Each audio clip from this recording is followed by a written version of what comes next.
Doctor, मला संधिवात आहे, तर माझ्या मुलांना पण संधिवात होणार का? आहारात कुठले पदार्थ नाही खाल्ले तर संधिवात टळेल? असे एक ना अनेक प्रश्न विचारून संधिवाताचे पेशंट भंडावून टाकतात. यापैकी संधिवाताबद्दल खूप साऱ्या गैरसमजुती लोकांमध्ये आहे असं लक्षात येतं. या संधिवाताबद्दलचे हेच थोडेसे गैरसमज या व्हिडिओमध्ये आपण दूर करूया.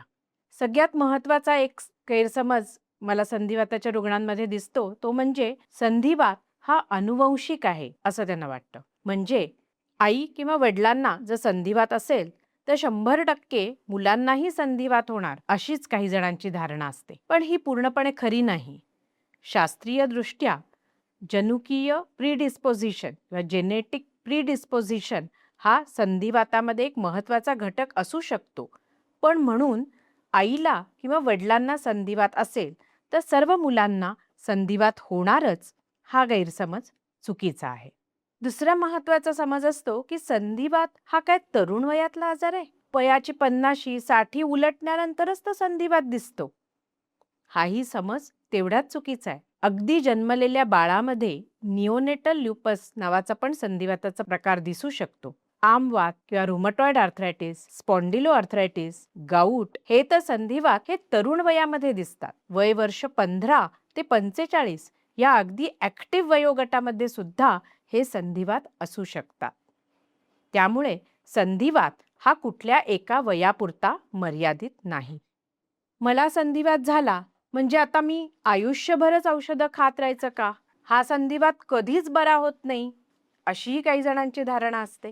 संधिवाताचा नेमका कुठला प्रकार आहे आणि कुठल्या अवस्थेमध्ये संधिवाताचं निदान आणि उपचार होतात यावर ही गोष्ट अवलंबून आहे. जंतू संसर्गामुळे होणारे काही संधिवाताचे प्रकार जसं की चिकनगुन्या, टीबी हे औषधोपचारांनी पूर्णपणे बरे होऊ शकतात. पण रुमटॉइड आर्थरायटिस, कोलॅजन डिसीजेस, ल्युपस असे जे प्रतिकारशक्तीतल्या दोषामुळे येणारे संधिवात आहे यांना मात्र कायमस्वरूपी इलाज लागू शकतात.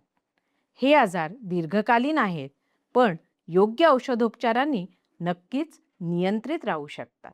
अजून एक समज या संधिवाताच्या रुग्णांमध्ये प्रामुख्याने दिसतो की खाण्यातल्या काही पदार्थांमुळे संधिवात होतो.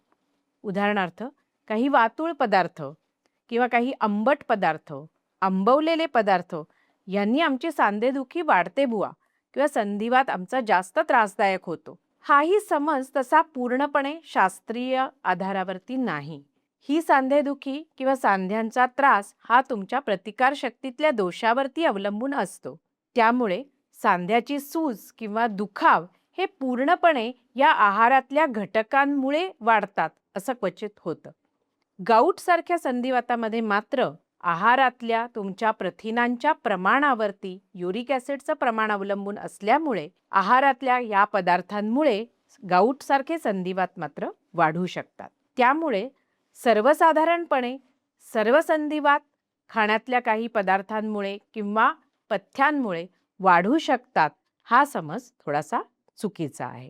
संधिवाताचे पेशंट बऱ्याचदा आधुनिक वैद्यकशास्त्राकडे यायला थोडे कचरतात. याचं महत्त्वाचं कारण म्हणजे आम्ही जे औषधोपचार देतो त्यामध्ये सर्वत्र आणि नेहमी स्टिरॉइड्सच वापरली जातात हा एक मोठा गैरसमज या संधिवाताच्या रुग्णांमध्ये आढळतो.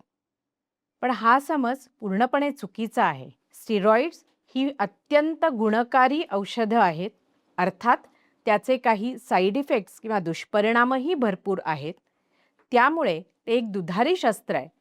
संधिवाताच्या काही विशिष्ट स्थितींमध्ये उदाहरणार्थ एक्स्ट्रा आर्टिक्युलर मॅनिफेस्टेशन्स म्हणजे डोळ्यांमध्ये जखमा होणं किंवा वॅस्क्युलायटिसचे प्रकार यामध्ये किंवा किडनी, मज्जासंस्था, मेंदू याच्यावरती संधिवाताचे जे परिणाम होतात अशा काही विशिष्ट कारणांकरता संधिवाताच्या रुग्णांमध्ये स्टिरॉइड्स नक्की वापरली जातात. पण त्याची योग्य मात्रा, योग्य कालावधी हे संधिवात तज्ज्ञ नक्की करतात आणि त्यानुसार ही औषधं पुढे जातात.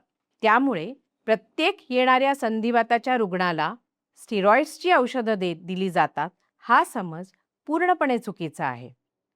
तसंच स्टिरॉइड्सची औषधं काही वेळेला वेदनाशामक म्हणून पेशंटकडनं वापरली जातात, तेही अत्यंत चुकीचं आहे. तेव्हा ही औषधं योग्य तज्ज्ञांच्या मार्गदर्शनाखाली, योग्य कारणांकरता, योग्य प्रमाणात आणि योग्य कालावधीकरता घेतली तर त्याचा अपाय नक्की होणार नाही. ही माहिती आणि असेच काही गैरसमज असतील तर जरूर खालच्या बॉक्समध्ये कमेंट्स करा किंवा शेअर करा आणि आमच्या चॅनलला सबस्क्राईब करा.